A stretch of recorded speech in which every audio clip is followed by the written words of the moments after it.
Yes, we're live now. Good morning, all our friends out there. Good morning from the beautiful city of Melbourne, which is not so beautiful today, a bit grey outside there, but never mind, we're going to stay positive and we will introduce you to someone very, very special, a community leader. Her name is Sadia Ali. Hello, Sadia. Hello, Eva. Thank you so much for having me. I have said during our break that I have been stalking you on LinkedIn and I know a little bit about you, but what I would love for you to do is tell us more about who you are. And in particular, I'm very interested in your cultural background and the different languages that you speak, because you do speak several. And I know that your background's also in early childhood education and you have a very diverse range of skills. But the main thing about you that I really love is that you are a true community leader. And once you've told us who you are, we'll move on to that. So firstly, introduce yourself, please. Thank you so much, Eva, for having me, and such an honor to be at Polaron Language Services. Polaron is doing an amazing work by acknowledging the community leaders and people who are really involved with multicultural or multilingual or called communities. So my name is Sadia Ali. I've come from Afghanistan, and so I speak, as you spoke, if you told, you're talking about languages that I can speak. So I've lived my life in Pakistan, so which has, right from childhood up till now, we've been, escaping countries in search of peace, which has, I think, made me a diverse person that I am today. Learning languages, learning about cultures, and learning the life experiences that I've gone through. I can speak nearly 5 languages. I can speak Dari. I can understand Persian. I can speak fluent and write fluent Urdu, Hindi. I can understand a bit of Indonesian. I've lived my life in Indonesia. And what else I can speak? Okay, I can speak fluent English. Yes. Of course. Yes, as Eva, you said that my background, yes, I started with early childhood education because for me, education is paramount. And I believe that if you are educated and if you have that power, I remember my father used to tell me that if you have a pen in your hand, that means that's 5 times more powerful than a sword. So a pen is more powerful and knowledge is more powerful. So I always wanted to educate myself through education. And for me, early education is very important because I think that your foundation is built when you are a child in your early years. And, our young generation is responsible for our future. So I wanted to invest my energy and I wanted to invest in educating myself, in educating the young children. This is why I chose from early childhood education. But then with the passage of time, I realized that there is a need in the community that encouraged me, you can say, or that, that ignited that fire in me to stand up for the community and become the voice of those vulnerable who cannot advocate for themselves, who cannot represent themselves, who are under-empowered, who are disadvantaged, and who have never been acknowledged. And so I was told by my husband that, Sadia, you've got that language, you've got that guts, you've got that, you keep on telling me that it should not happen, this is not right. Why don't you do it? Why don't you stand up for these women and children and do something? So from there, I started slowly with speaking on behalf of the community, and that has led me now towards enrolling myself in completing my degree in law. So yes, that's how my journey began. Right.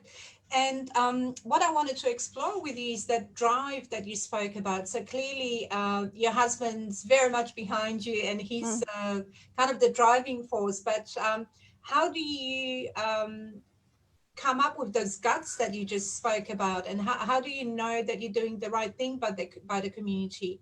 And how much did your family influence you in becoming who you are today?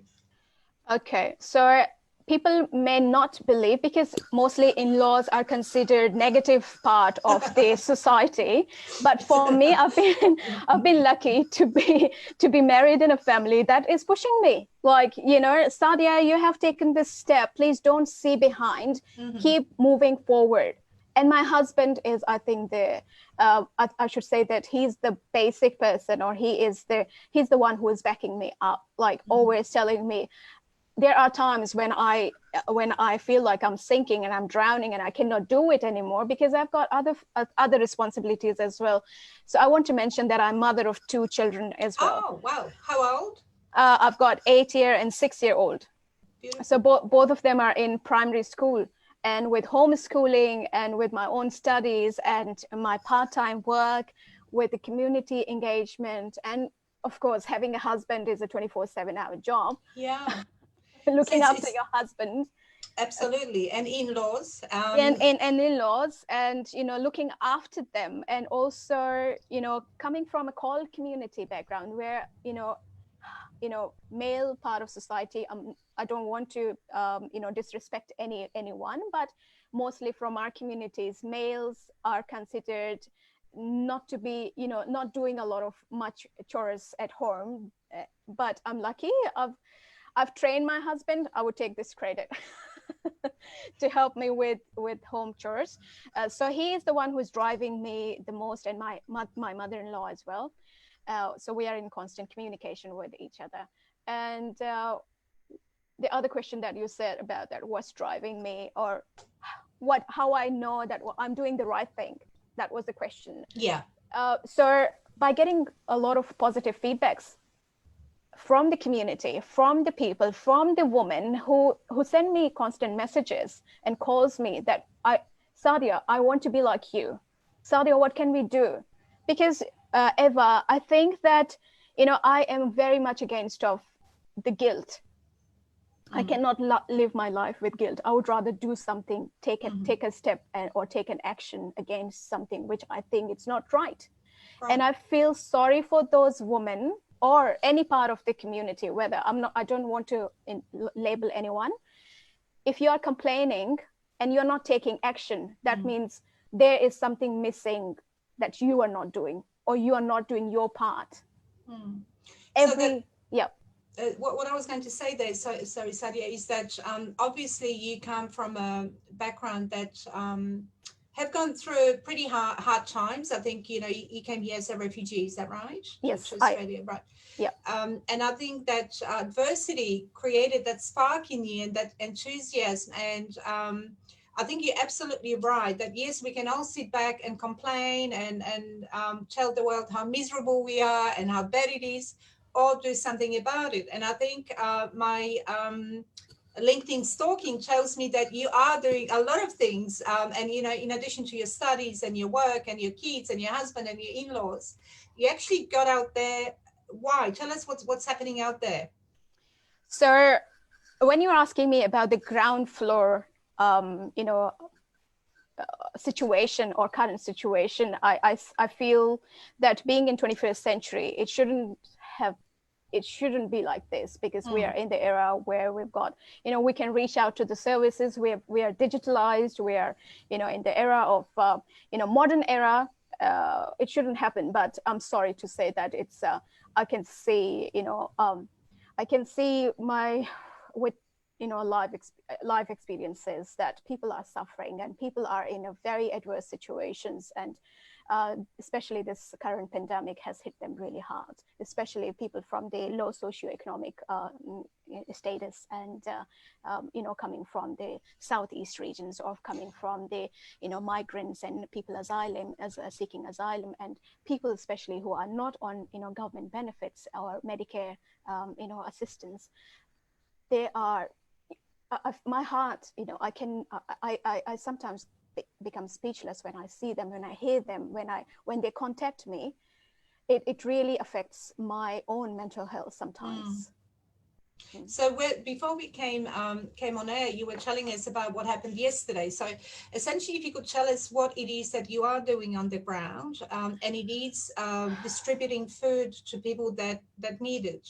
And you described a situation where you were meant to start distributing, I think at 1:30 or 1 o'clock. Yes. By 11 o'clock, there was a queue of Yes. people waiting, and you've actually run out of food for them. And, Yep. you know, when you told me that, I kind of got winded because it's, you know, Australia 2020, like what's going on? Yeah. And then you had to manage not only volunteers, but people that were waiting in the queues. And there was a lady that came a long way and started crying because she's waited for 2 hours in a queue and there was no food. Yes. And that is, you know, shocking. That is absolutely shocking that this should happen in Australia of today. So at the end of our chat, we are going to talk about how we can help. You know, even if it's a little bit of help, it's better than nothing. But tell us what you do with the food distribution. If you could maybe describe in more detail about that initiative. Yes. So initially, it started with me contacting Asylum Seeker Resource Centre, and you know, as I had mentioned in my LinkedIn post as well, that we always knew that there is a huge demand for the help and, you know, resources required in this region, especially the suburbs that are low socioeconomic and having very unstable economic situations, or like the people have lost their jobs and businesses, they've been struck really hard. So we were just in continuous I was just in continuous thinking of what can we do. You know, when you are towards the path, you know, people on positivity comes towards you. So I came across a Asylum Seeker Resource Centre where they said that we have a food bank and let's collaborate and partner. So in partnership with Asylum Seeker Resource Centre, who has been funded by DHHS, so they are providing us food packages. And initially we started with 50 packs, like 50 packages of 2 bags.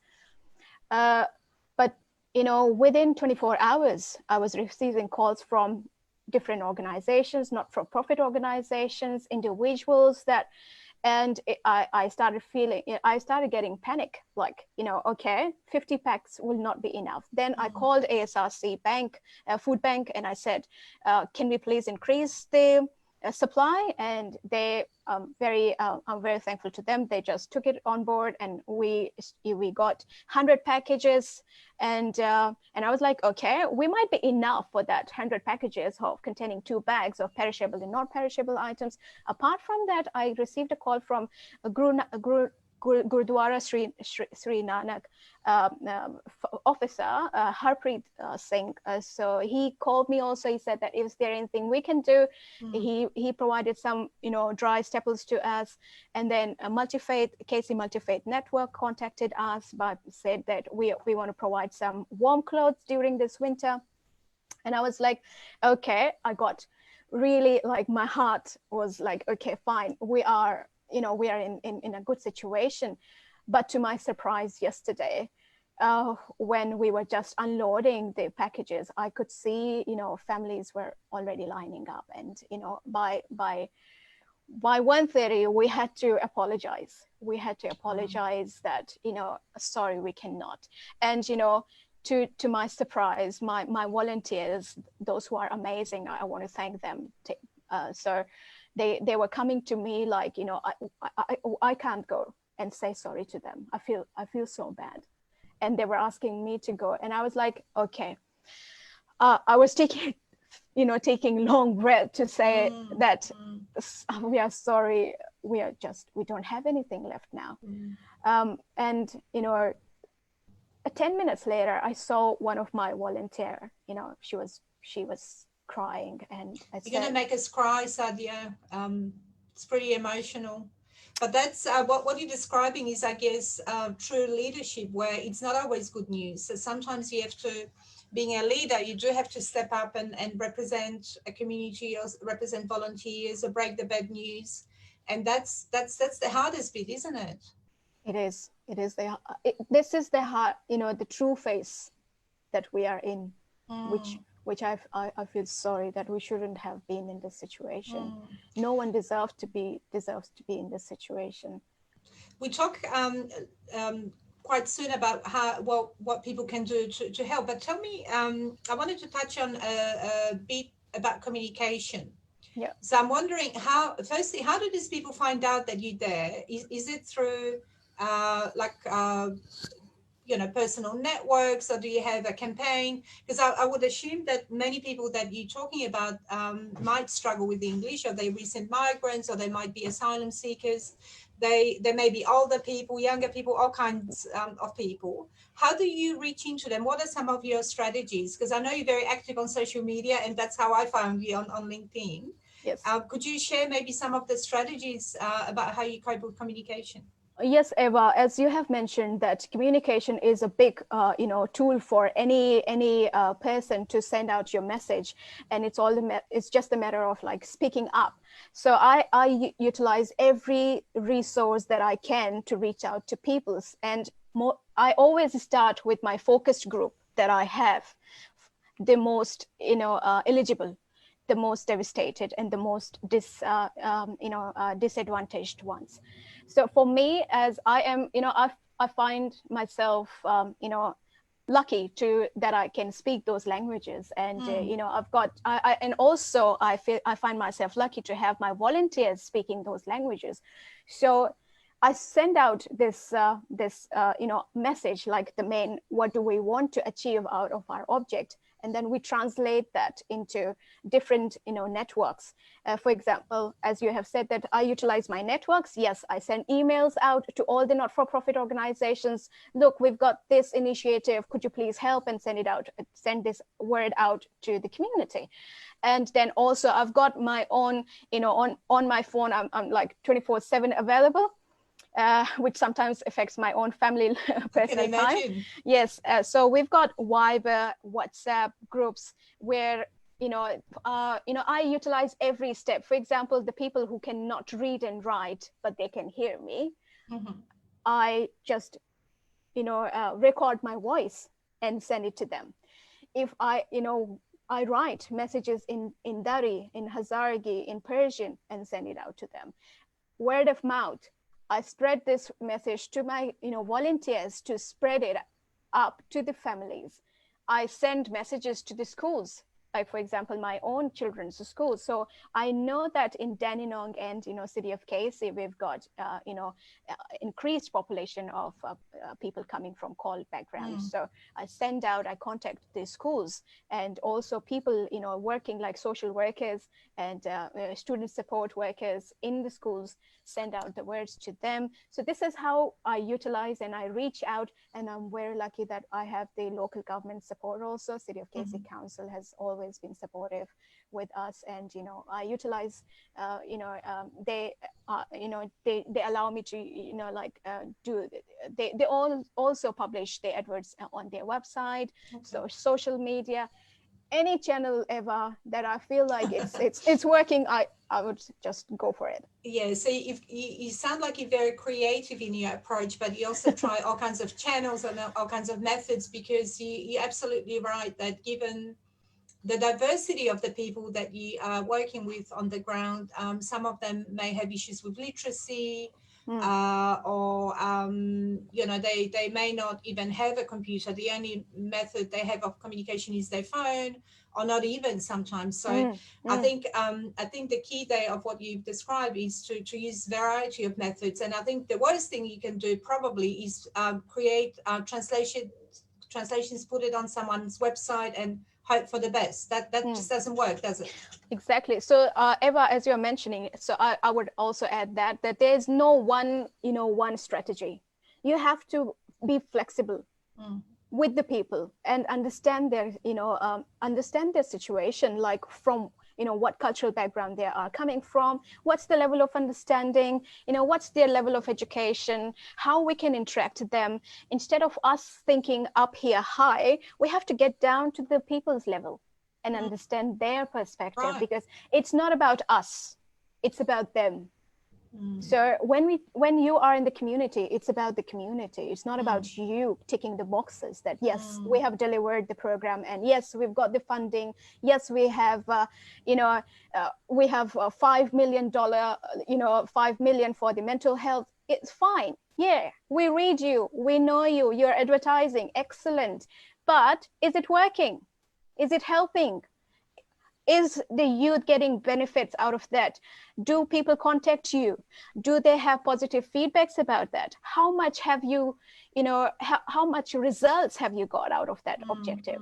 That matters for me. Yeah, I think Sadia, I want to frame you and put you up on a pedestal, because every word that you've just said so resonates with me. You have no idea. And I wish and I hope, and we will make sure that some governments listen to your message, because you couldn't say any better than that. And I think the energy and the passion that you have, hopefully will really ignite this amongst bureaucrats, because essentially what you've said is very true.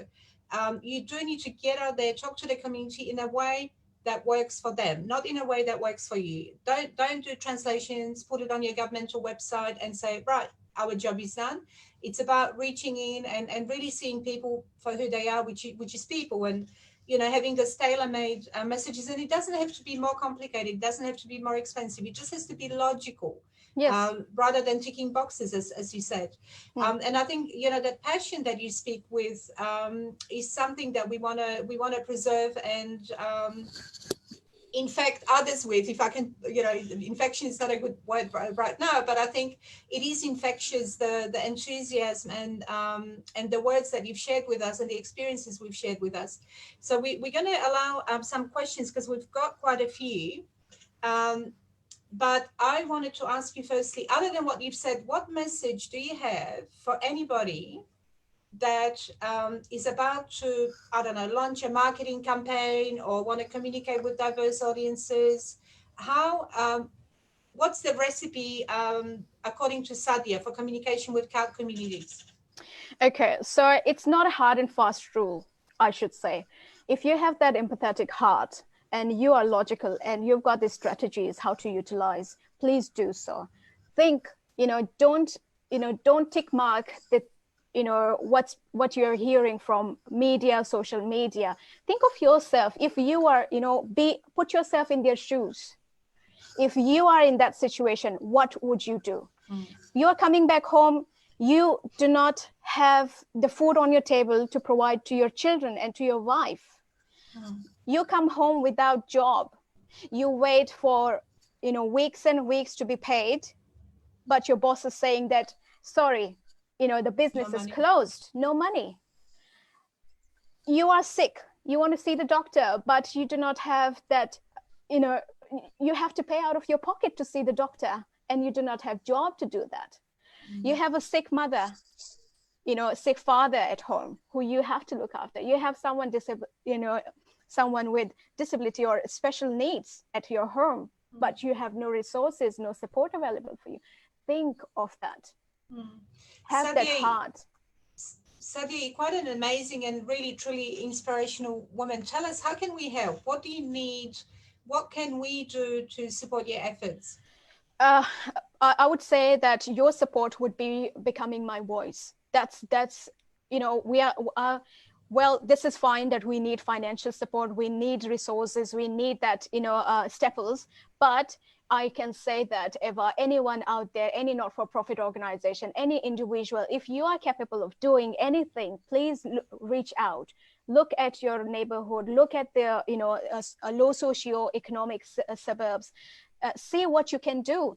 Look, find out the not-for-profit organizations or the organizations who are already doing this. Reach out to them and let them know that you are available for support, any kind of support that you can provide. Doesn't matter financially, if that's even your volunteer time, if you're providing your service, if you can do some delivery, if you can provide some resources. Anything, I'd say that there's no small thing. There's not such thing as small. So just reach out, say that you are available and you want to help. Every little bit helps. Yeah. Yes. Andrea, I'm going to hand it over to you just to see if you've got any questions at your end.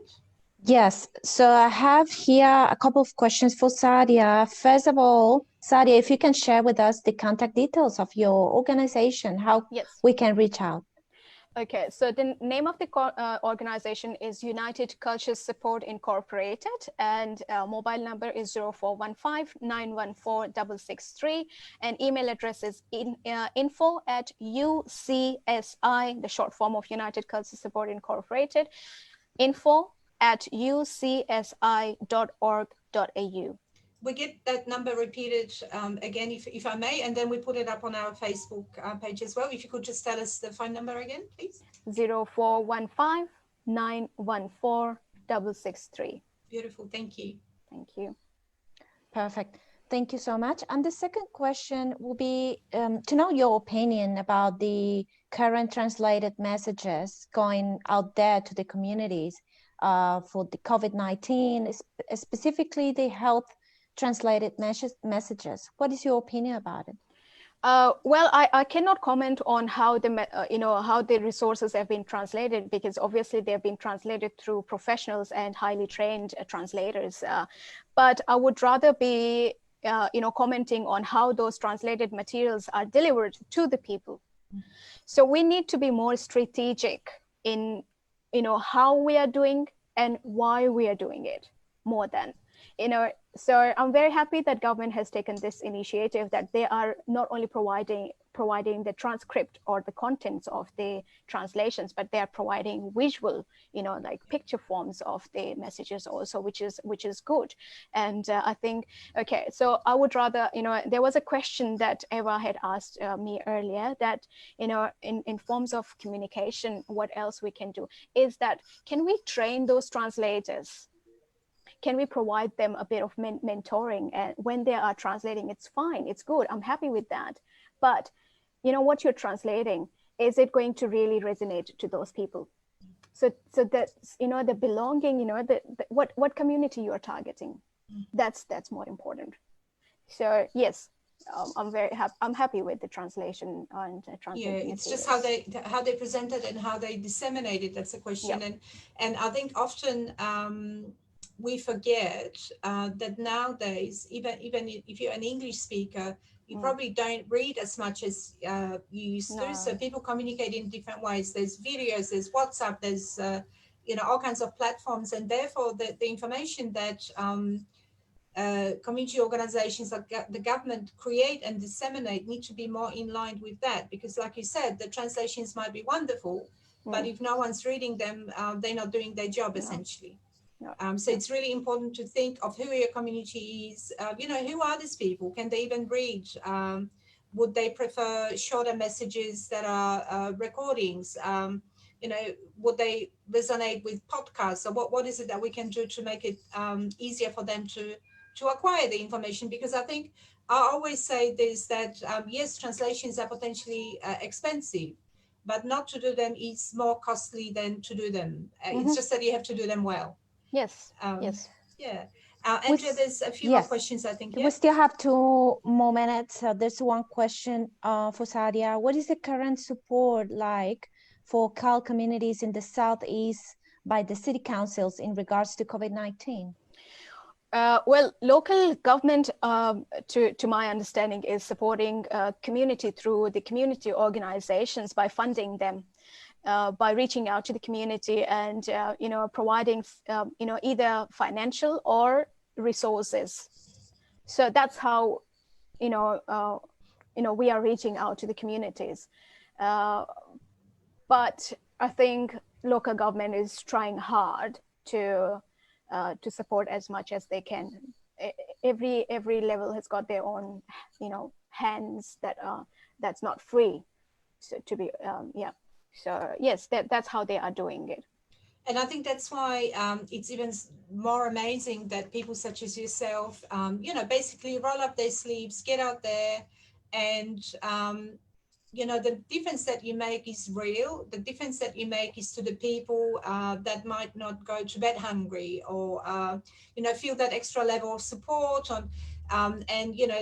there's a network that's happening, that's being re-energized. And for that, I wanted to thank you very much. I think your presentation today was amazing.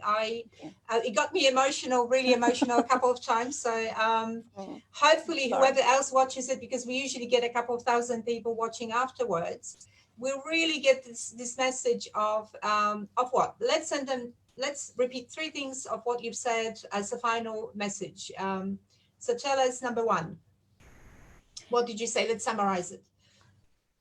What did I say? Okay, Yeah. there were about a couple of things that I said about, you know, how I got into this initiative was looking at the community's need, and I talked about what's important for the call communities. It's being flexible, being empathetic, and reaching out to people, getting down to the communities level, getting down to people's level, and last but not least, I acknowledge the local government and their hard work in local community organizations, like not-for-profit organizations, for reaching out to the people also, and heads off to all the frontline workers along with the community workers like myself. Yesterday I was feeling really you've got that a bit of discomfort in yourself because you're out in the community, and even though you're wearing your face mask and everything, but still you're putting your life in risk, that even though you're taking all the measures. But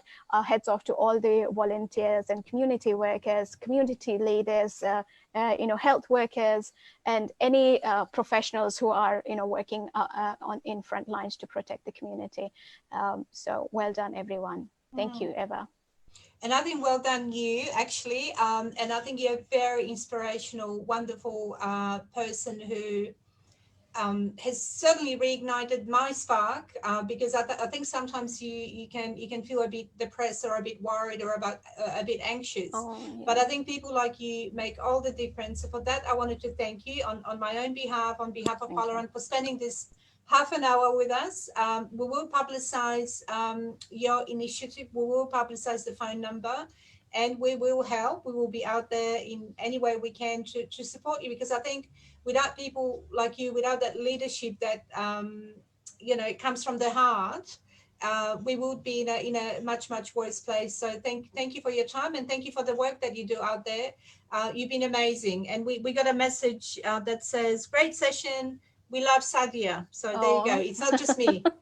All right. So thank you very, very much, and we'll be in touch with ideas about how to support you there. Thank you, Eva. Thank you, Andrea. Thank you, Polaron, for having me. Of course. That was amazing. Okay. Thank you so much. Thanks.